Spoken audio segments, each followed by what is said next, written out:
Chers téléspectateurs, nous sommes revenus. Je rappelle que nous sommes en direct aujourd'hui. Nous sommes le 6 novembre 2017. Voilà, il y a 35 ans exactement, je voulais préciser au début de l'émission, que notre très cher Excellence, le président Paul Biya prenait le pouvoir. Aujourd'hui, de par le Cameroun et dans pratiquement toutes les localités, on célèbre. On porte un certain uniforme que vous avez reconnu. Je suis né, j'ai trouvé cet uniforme. Il continue justement d'être là chaque fois qu'il faut justement que le parti ou alors le parti au pouvoir, comme on va le dire, célèbre. C'est toujours en couleur, c'est toujours rempli de tellement de choses. Aujourd'hui, il y a eu des tours de ville. J'en ai observé un dans la ville de Bafoussam. Je suis sûr que vous l'avez fait aussi. Déjà, la première question, Pasteur Lévy, c'est pour vous. Je vais la poser. Qu'est-ce qu'on célèbre aujourd'hui? L'anniversaire de quoi? Des 35 ans de règne ou 35 ans de réalisation? 35 ans, je ne sais pas trop de quoi. Peut-être vous êtes un peu informé pour nous dire qu'est-ce qu'on célèbre exactement aujourd'hui. Est-ce que nous sommes d'accord ou alors nous sommes OK avec le thème qui est là, 35 ans de règne? Je crois que c'est exactement 35 ans que son Excellence Paul Biya a pris le pouvoir, n'est-ce pas? Parce que je crois qu'il prend le pouvoir à 42 ans. Bon, il devient chef de l'État au Cameroun à 42 ans. Il était déjà ministre à 28 ans. Wow. Un des plus jeunes à l'époque. Oui, à 28 ans, son Excellence Paul Biya était déjà ministre au Cameroun. Et à 42 ans, il prend le pouvoir au Cameroun. C'est-à-dire, il accède à la magistrature suprême, oui. Devient le deuxième chef d'État camerounais. Parce que son prédécesseur avait pris le pouvoir à 36 ans. Donc ça veut dire que quand vous regardez, il a roulé sa bosse dans le gouvernement. C'est un vieux des vieux. Un vieux des vieux, voilà. Oui, c'est un patriarche. Et d'entrée de jeu, je vais d'abord lui souhaiter à son exemple Paul Biya joyeux anniversaire. La tradition voudrait que nous respections notre chef. Il a la tradition chrétienne. Oui. Oui. À tout Seigneur, tout honneur, nous dit la parole de Dieu. Donc je souhaite à son Excellence Paul Biya un joyeux anniversaire pour son 35 ans de règne. Voilà. C'est un règne. 35 ans, c'est un règne. C'est presque une monarchie. Voilà. Bon, s'il faut dire ainsi.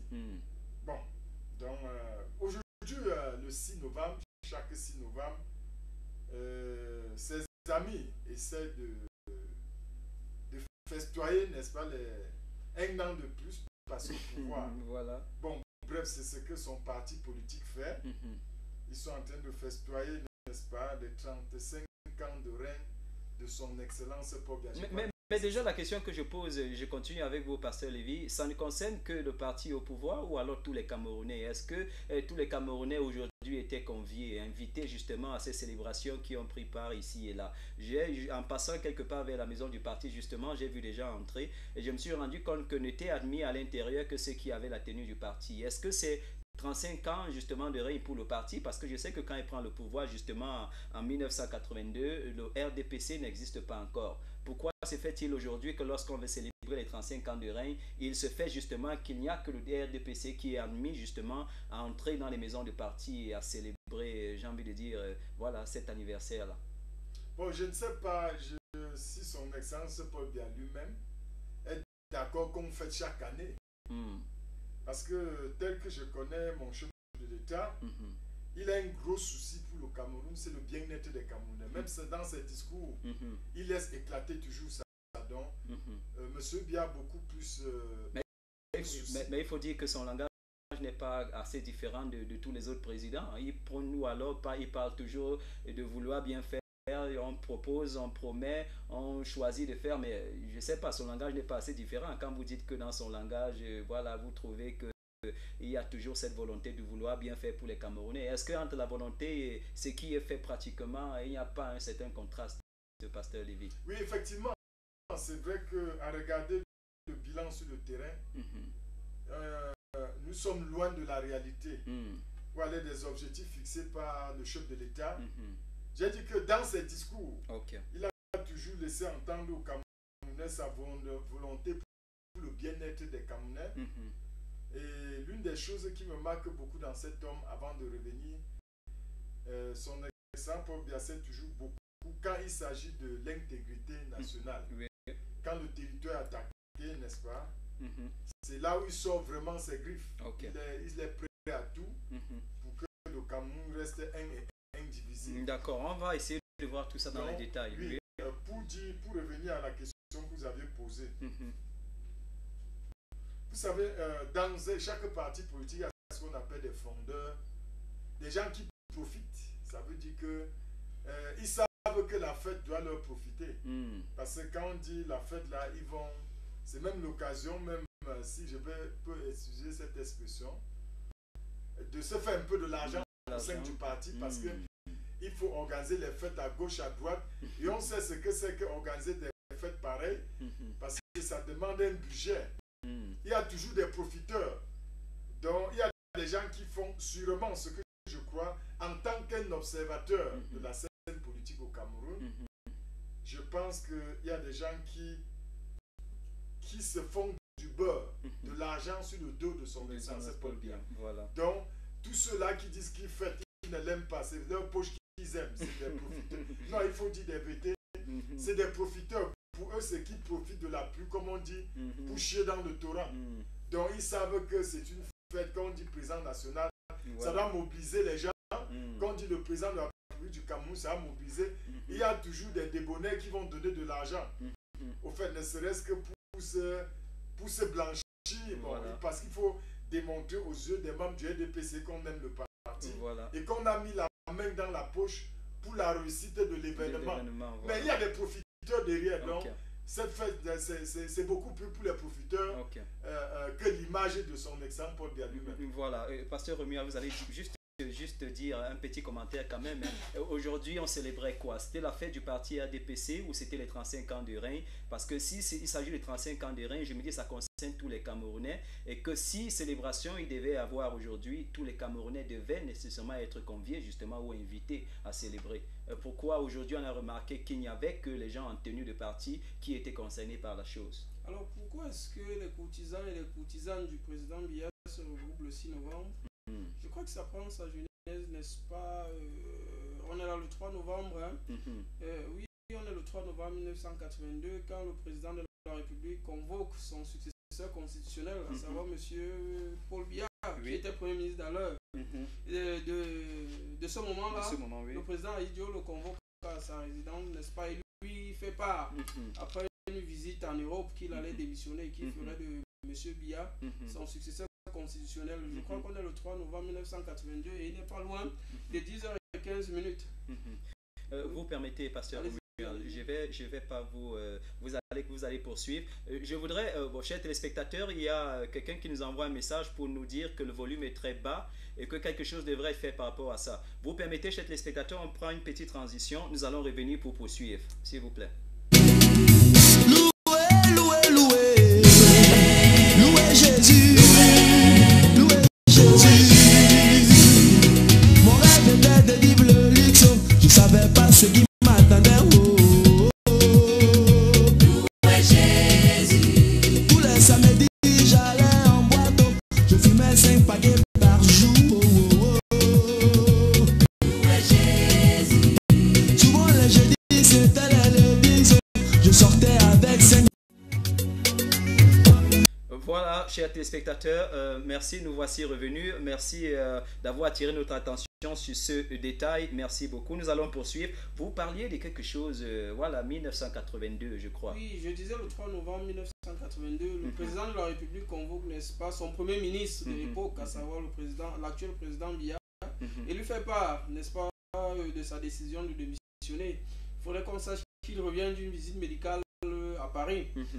D'accord, il charge aussi son secrétaire général de la présidence de l'époque, à savoir Samuel Eboa, n'est-ce pas, d'invoquer les autres membres du gouvernement. Voilà. Alors la décision prend encore le 4 novembre 82, il est exactement 20h20 au journal du 20h, le célèbre 20h, où le célèbre discours du président de la République, de l'ancien président de la République, Amadou Ahidjo, qui fait comprendre aux Camerounais qu'il a décidé de démissionner.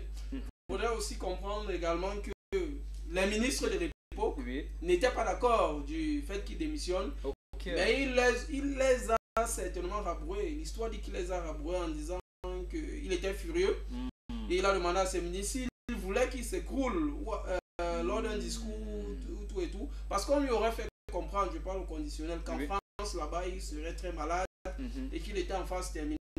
Alors dans le souci de laisser son pays dans la paix, il fait, n'est-ce pas, il avait déjà fait quelques années auparavant de M. Biya son successeur constitutionnel.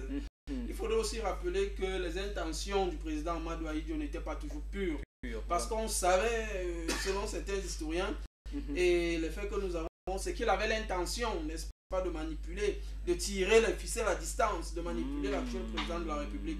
Il faudrait aussi dire aux Camerounais que l'actuel président de la République était un homme très docile quand il n'était pas chef de l'État, d'où son tempérament de toujours poser. C'est un homme très posé, et ça nous le savons tous. Mais maintenant, le 6 novembre, alors il accède, n'est-ce pas, après la démission du chef de l'État, le 4 novembre, à la magistrature suprême, j'ai envie de dire mangeoire suprême, n'est-ce pas, pour présider au destin de tous les Camerounais.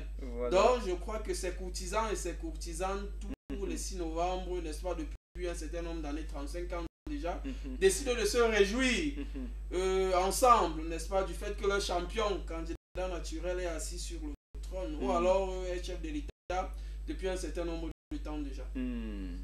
Voilà. Donc, bon, la question que j'ai posée, aujourd'hui, est-ce que ce n'était pas la fête de tous les Camerounais, justement? Le président Paul Biya, est-ce le Camerounais du parti au pouvoir, pardon, permettez, le président du parti au pouvoir, ou alors le président de tous les Camerounais? Si on fête aujourd'hui 35 ans de règne, est-ce que ça ne concerne pas nécessairement tous les Camerounais? Ça, c'est la question que je vous pose, pasteur. Le président Paul Biya, c'est le président de tous les Camerounais, y compris le mien. Ma Bible me dit de respecter les autorités établies. Il n'a pas pris le pouvoir par la violence, je crois qu'il est établi par Dieu. Je respecte ça. Mais maintenant, il faudrait qu'on comprenne que moi, personnellement, je ne me sens pas concerné par cette affaire. Et je crois qu'on est plus d'un Camerounais à ne pas se sentir concerné. Certains se sentent très concernés, vu, n'est-ce pas, l'engouement avec lequel ils s'engagent dans ces festivités-là. Donc, est-ce que c'est la fête de tous les Camerounais? Je ne sais pas, c'est pas la mienne en tout cas. Mais je respecte, n'est-ce pas, ceux qui font ou alors qui célèbrent cette fête. C'est la leur. Alors ne vous sentez pas gêné par mes propos. Je respecte votre choix. C'est la leur. Voilà, un peu comme si vous n'étiez pas Camerounais. Je ne me sens pas concerné, pasteur Marcel. Surtout pas par cette fête-là. Non. Voilà, nous allons... Il y a une date quand même, je remarque ici, 6 novembre 1981. Ça évoque quelque chose? Ça vous dit quelque chose, pasteur Romuald? 6 novembre 82. 82, voilà, oui, 82. Justement. C'est l'accession au pouvoir, n'est-ce pas, du président Biya. Voilà. Justement. Voilà, nous allons poursuivre. Puisqu'il s'agit de politique, pasteur Romuald, je poursuis avec vous. Quelles sont les avancées? Parlons un peu de démocratie, puisqu'on fait un bilan aujourd'hui. Pasteur Lévy. Pasteur Lévy, voilà, vous permettez. Les avancées? Oui, parlons des avancées dans la démocratie, justement, dans la politique camerounaise. Bon, s'il faut parler des avancées, je pense qu'il y a plus de 200 partis politiques au Cameroun. Sur le plan, j'ai dit démocratiquement parlant, donc les partis politiques s'expriment au Cameroun. Et les avancées aussi, il faut reconnaître à son exemple Paul Biya, il a libéralisé beaucoup les médias. Il y a beaucoup de médias. Par exemple, en Côte d'Ivoire, il n'y a pas de chaîne privée. Tout est muselé en Côte d'Ivoire. Au Cameroun, il y a beaucoup de chaînes privées qui s'expriment. C'est un bon démocrate. Non, ça, il faut le reconnaître. Je crois qu'il faut le reconnaître. Son exemple, Paul Biya était un très bon démocrate. Il a permis aux Camerounais de s'exprimer comme nous le faisons ici. C'est une chaîne chrétienne. C'est vrai que ce n'est pas une chaîne, nous ne sommes pas pour faire la politique. Mais en tant que des enfants de Dieu, nous sommes aussi appelés à donner notre point de vue par rapport à ce qui se passe dans notre pays. Parce que nous sommes avant tout des citoyens camerounais. Donc, des avancées, il y a beaucoup de partis politiques. Vous êtes libre de créer votre parti politique au Cameroun et de faire comme vous voulez. Il y a le domaine audiovisuel, n'est-ce pas? Il y a beaucoup de chaînes, télé, radio, tout ça. Voilà. Donc la liberté d'expression aussi est au Cameroun. Et des élections qui sont organisées voilà, à échéance, peut-être vous convenez aussi, qu'on n'a jamais repoussé les élections, ça a toujours été organisé tel que prévu. Oui, pour les élections, il y a toujours, les élections sont toujours organisées presque à temps. Même quand il y a des reports, ce n'est pas... voilà. Oui, bon. Maintenant, ça c'est sur le plan politique et tout ça. Oui, puisqu'on est dans le plan politique. Bon, déjà, il y a une autre question que je vais poser. Vous avez parlé de, je ne sais pas, 300 quelque chose de partis. En 35 ans de règne, qu'est-ce qui s'est passé? Qu'est-ce qu'ils font les autres partis? Est-ce que c'est parce qu'il manque de moyens? Est-ce que c'est parce qu'il n'y a pas de visibilité? Surtout lorsque vous parlez des médias qui ont une certaine liberté au Cameroun et tout le reste. Qu'est-ce qui fait problème justement? Pourquoi l'opposition n'a pas de pouvoir? Voilà. Non, déjà qu'on n'a pas l'opposition au Cameroun. Au Cameroun, ce sont des mendiants. Non, il faut dire honnêtement. Parce que au Cameroun, ce sont des mendiants. Je ne voudrais pas ici indexer les partis politiques, mais ils se reconnaissent. Je crois que quand vous regardez, n'est-ce pas, la configuration politique au Cameroun, vous allez vous rendre compte que quand les gens créent des partis politiques, c'est pour devenir le lendemain dans la majorité présidentielle. C'est-à-dire, les Camerounais n'ont pas la culture du travail et de la patience. Au Cameroun, on veut à tout prix manger, on veut entrer dans la mangeoire. Voilà la pensée pour laquelle plusieurs créent des partis politiques. Ce n'est pas parce qu'ils veulent conquérir le pouvoir, mais c'est parce qu'ils veulent, se faire un nom et puis avoir aussi une place sur le soleil. Voilà, au Cameroun, il n'y a presque pas, bon, sauf quelques partis qui ont été créés récemment.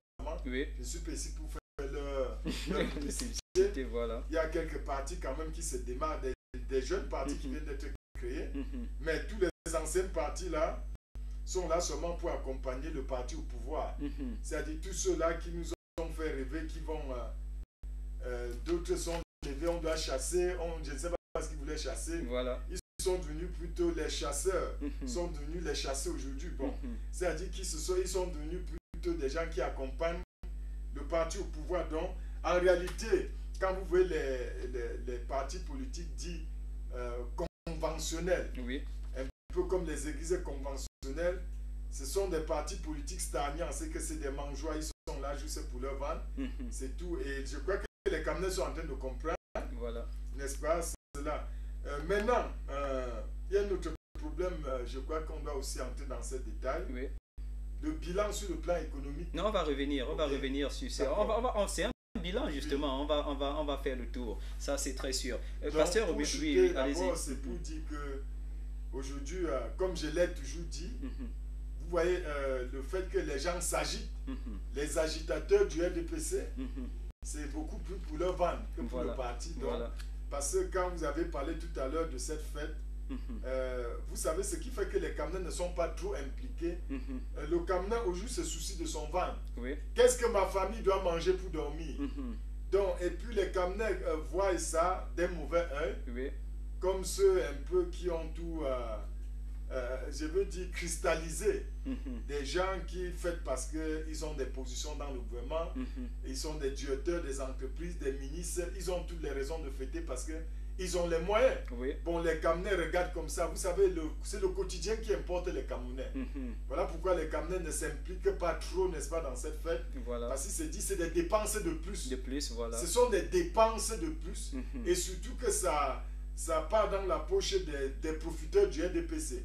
Moi, particulièrement, je vais fêter en vertu de quoi? Parce que cet argent n'entre pas dans mes poches. On ne m'a pas invité pour me donner un poulet. Donc je ne trouve aucun intérêt à m'impliquer dans une telle fête. Parce qu'aujourd'hui, nous sommes dans un monde des intérêts. Même les Français ont dit qu'en politique, en principe, il n'y a pas d'amis, il n'y a que des intérêts. C'est-à-dire que quand vous voyez un pays s'attacher à nous, c'est parce que ce pays sait ce qu'il doit tirer du Cameroun. Donc, les Camerounais ne trouvent pas leur compte à fêter avec le RDPC parce que en réalité, qu'est-ce qu'ils vont gagner? Ils ne vont rien gagner. Donc, ça ne sert à rien d'aller perdre le temps pour accompagner ceux qui sont en train de bourrer leur poche. Parce que ceux qui organisent les fêtes là, il y a tout des tomber, il y a tout ce que nous appelons là, n'est-ce pas, les prébendes. C'est les prébendiers, ils sont là parce qu'ils savent ce qu'ils gagnent. Moi, particulièrement, je ne vois pas ce que je gagne pour m'allier à une telle fête. Parce que s'il faut qu'on m'invite à une telle fête, en tant que clergé, qu'on prépare mon parquet, normalement, au moins 5 millions de francs CFA ou 10 millions, et qu'on m'invite, on me met à la première place là où il y a les poulets, et je crois que je peux assister. D'accord. Merci, merci Pasteur Lévy. Ils ont pris note, je suis sûr. Pasteur Romuald, je poursuis avec vous puisqu'on est dans le cadre politique. Parlons un peu du RDPC. Est-ce que vous ne jugez pas ou alors ne trouvez pas aujourd'hui que le RDPC a été instrumental justement pour maintenir ou alors préserver le président dans la position où il est jusqu'aujourd'hui? Vous connaissez l'histoire d'Ali Baba et ses 40 voleurs? Vous allez peut-être nous la raconter aujourd'hui. Non, je la garde pour moi si vous ne la connaissez pas. D'accord. Je suis sûr que vous la connaissez. Moi je dis, le RDPC n'a pas fait de bien à son champion. Le RDPC pour moi fait beaucoup de ravages. Le RDPC au Cameroun tue plus que le paludisme. Le RDPC au Cameroun pour moi est au même rang que Boko Haram. Le RDPC pour moi est un problème pour notre chef de l'État et pour le Cameroun. Et peut-être pour la démocratie. Pour la démocratie même. Parce que le RDPC est devenu un parti État. Ou alors quand il y a des manifestations, j'ai eu une note d'un sous-préfet de la République qui a presque obligé les fonctionnaires à contribuer pour la fête dans sa circonscription, là où dans le commandement, où il demande même de prendre les noms, n'est-ce pas, cette note circule partout sur le net, où il demande de prendre les noms des fonctionnaires qui ne cotisent pas. Est-ce que le président Biya demande aux Camerounais de contribuer pour son anniversaire? Moi, j'ai jamais vu ça. Qu'est-ce qui ne va pas avec nous? Je sais pas moi, les traditionnalistes disaient souvent que la coutume nous dérange. Est-ce que c'est la coutume qui attrape les Camerounais quelque part au village? Puisqu'ils ne veulent pas croire en Christ. Qu'est-ce qui ne marche pas? Pourquoi vous croyez que pour faire plaisir au chef de l'État, il faut rançonner les Camerounais? Est-ce que vous croyez que ce monsieur-là est fier de voir les Camerounais dans la souffrance? Est-ce que vous croyez qu'il est content d'envoyer les ministres en prison? Mais comme il sait que ces gars, c'est des voleurs, il est contraint à un moment de les jeter en prison. Tout à fait. Qu'est-ce qui ne marche pas? Pourquoi vous n'aidez pas votre champion à travailler? C'est vrai, le poisson pourrit par la tête. On va me dire que si c'est compliqué en bas, c'est parce qu'en haut c'est compliqué. C'est possible. Mais aidez-le. Il n'a pas le monopole du savoir, tout comme nous tous ici. Dites-lui à un moment que mes vieux, ça ne marche pas. Précis, ça ne marche pas. Peut-être que vous, comme vous êtes ses courtisans, il va vous écouter. Nous, on n'a pas la parole jusqu'à étudier là-bas. On se contente du peu qu'on a ici pour dire certaines choses. Je crois qu'il nous écoute.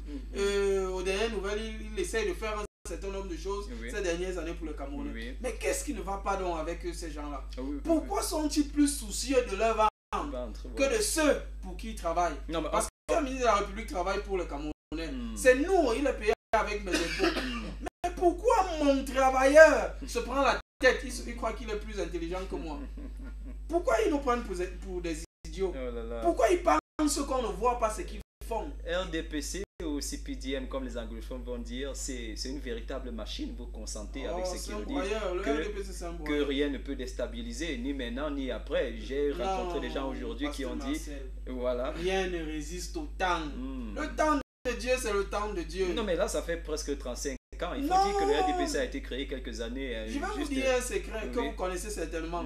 Moi, le Dieu que je sais n'est jamais pressé, mais il est toujours à l'heure à son rendez-vous. Ça veut dire que quand le temps du RDPC va sonner, ces gars vont fuir le pays comme les bandits.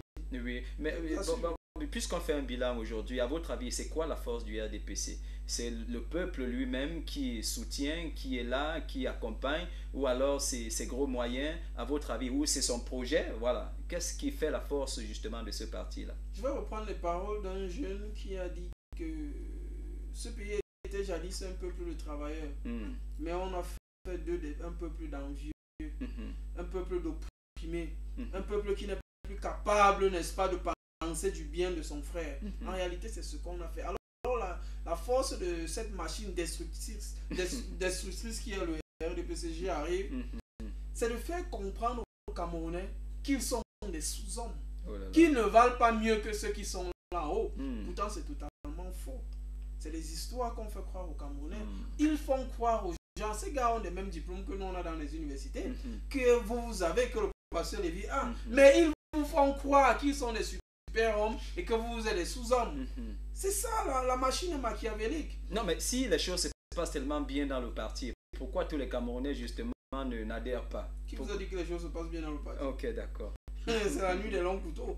Et chacun sort son couteau. Tout le monde tire sur tout le monde, sauf sur le vieux. Parce qu'on sait que le vieux, c'est le vieux. Tu t'amuses, tu te fais dégommer. Tout le monde tire sur tout le monde. Oh là là. Mm. Voilà. Et bon, on va essayer de parler de gouvernance, puisqu'on est toujours dans la politique. La gouvernance entre aussi en ligne droite, justement, en ce qui concerne la politique. Quelle gouvernance, justement? Est-ce qu'on peut parler de bonne gouvernance ou de mauvaise gouvernance après 35 ans? Quel bilan est-ce qu'on peut faire à ce niveau-là? Pasteur Lévy. Donc, s'il faut parler de la bonne gouvernance, ça n'existe pas avec le RDPC. Hmm. Je Non, vais mais faire Là, on ne parle, analyse froide. là, on ne parle pas du RDPC, on parle du Tout c'est président de celui la qui est au République. pouvoir. Voilà, bon, d'accord. Bon, si vous voulez pas parler du RDPC, on doit parler de quoi? De mon parti politique. Allez-y, s'il vous plaît. Parce que je suis de PPCI, le Parti Populaire Chrétien Bon, International. vous ne fêtez certainement pas 35 ans aujourd'hui. On poursuit avec le RDPC. Oui, j'ai dit que je suis de PPCI, Mhm. le Parti Populaire Chrétien International, dont Jésus-Christ est le fondateur. Mhm. Le Saint-Esprit est le premier secrétaire. Donc, vous comprenez que dans le RDPC, Mhm. on ne peut pas parler de la gouvernance, Oui. la bonne gouvernance et se digérer.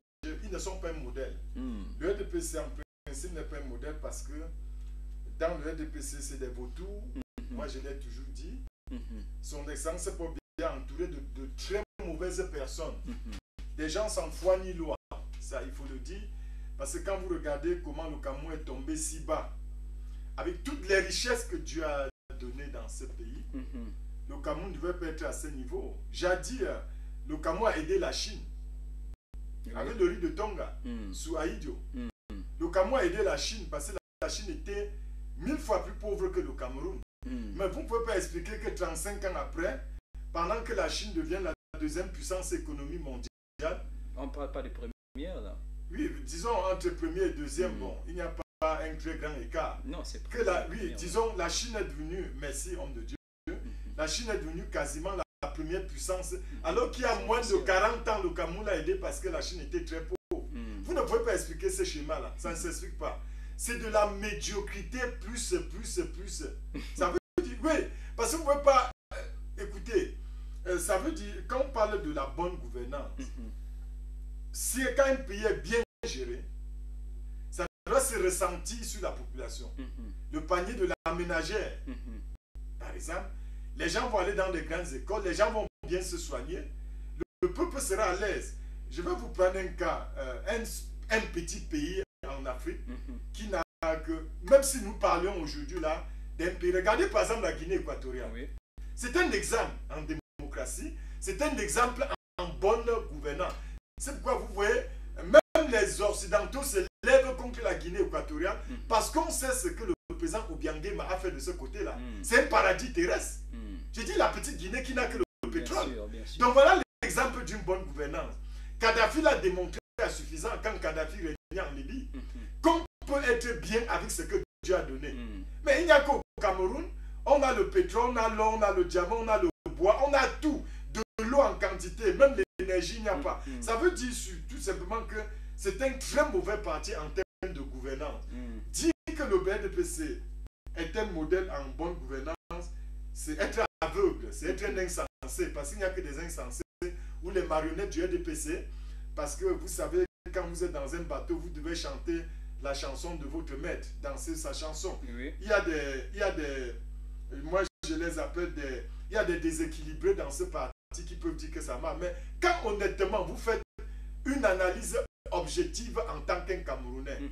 je vous assure, c'est un parti qui est nul. Oh là là. Ça, le mot que j'ai trouvé, c'est nul. Parce que vous ne pouvez pas nous dire, moi en tant que pasteur, Mhm. il n'y a aucune équation, aucune formule que pouvez-vous dire aux Camerounais qu'un pays doté de toutes les richesses, une Afrique en miniature comme le Cameroun, qui a tout, des hommes intellectuels, le Cameroun en a.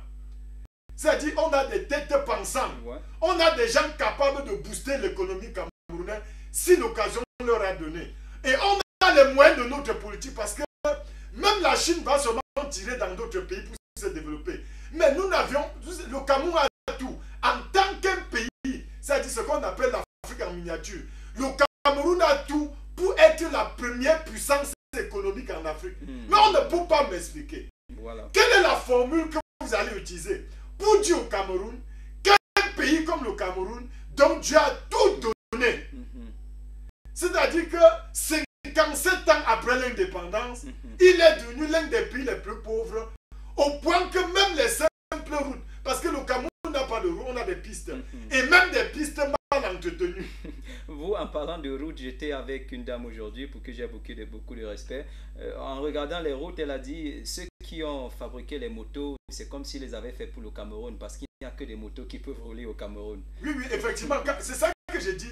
Il y a beaucoup de détraqués dans le RDPC, excusez-moi, qui vont, n'est-ce pas, aller dans les chaînes de télévision, parce que ce sont des marionnettes. Mais vous permettez quand même, mais je vais poser une question. Vous avez cité deux grands noms en Afrique, le président de la Guinée équatoriale et puis celui qui aujourd'hui est décédé pour des raisons terribles, le président de la Libye, Feu Tu veux parler français, il faut le dire. Si vous voulez.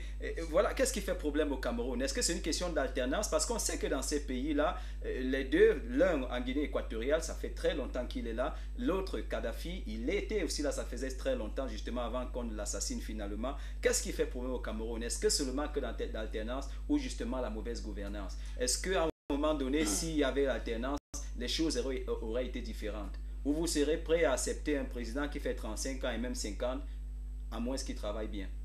Oui, en Guinée équatoriale, par exemple, Obiangema Bazogor a mis l'homme au pouvoir. Donc il a su, je crois, plus on met l'homme au pouvoir, on devait maîtriser la situation du pays. Non, ça c'est une réalité. Parce que quand quelqu'un a un mandat de 5 ans, au bout de 5 ans, il peut ne pas réaliser son rêve. Parce que le temps est court. Mais je pense que 35 ans était suffisant pour... Moi, je pense. Parce que moi, j'ai été moulé dans la politique, je sors de là. Je sais ce que c'est que la politique. Quand je fais des analyses politiques, 35 ans, c'est suffisant. C'était suffisant pour son excellence Paul Biya et son régime pour faire du Cameroun un Eldorado. C'est-à-dire laisser les marques comme Obiangema. Si Obiangema quitte la Guinée équatoriale, il quittera la tête haute. On dira Obiangema a fait de son pays une étoile en Afrique. Mais on ne dira pas de son exploit pour qu'il a fait du Cameroun. Parce qu'on a dit le Cameroun s'est appauvri. Donc ça veut tout simplement dire qu'il y a un problème. Vous savez, il y a ce qu'on appelle en politique, il y a ce qu'on appelle l'idéal, il y a la vision, il y a la compétence. Son exemple a bien une très bonne vision. Chaque fois que vous allez entendre parler par exemple, les grandes réalisations, etc. La vision est là. C'est la compétence peut-être qui manque pour justement ça. Et encore pire, pardon, une minute, encore pire, autour de lui, en tant qu'un analyste politique, autour de M. Biya, il n'y a pas de gens pour l'accompagner dans sa vision. Il n'a autour de lui que des vautours, c'est-à-dire que des détraqués. Donc des gens qui sont là exclusivement pour remplir leur poche. M. Biya a la malchance de n'avoir pas autour de lui des hommes capables de porter sa vision. Parce que lui-même a une très bonne grande vision. Il avait commencé par l'histoire que vous connaissez, rigueur et moralité. Ça, c'est-à-dire qu'il avait donné le ton. Mais s'il avait autour de lui des personnes, parce que ce qui fait la force d'un chef d'État aussi, c'est des gens qui sont capables de l'accompagner dans sa vision. Or, il se trouve au Cameroun, M. Biya n'a pas cette chance. Il a mis autour de lui des vautours. C'est des gens qui n'aiment pas le Cameroun, qui aiment leur poche. C'est-à-dire qu'ils sont là pour se faire de l'argent sur le dos de son exemple Paul Biya. Ils vont s'enrichir et puis tant pis pour les Camerounais. Donc, voilà exactement la situation qui se pose au Cameroun. Il y a même des gens qui s'opposent à son projet. Voilà. Pasteur Romuald,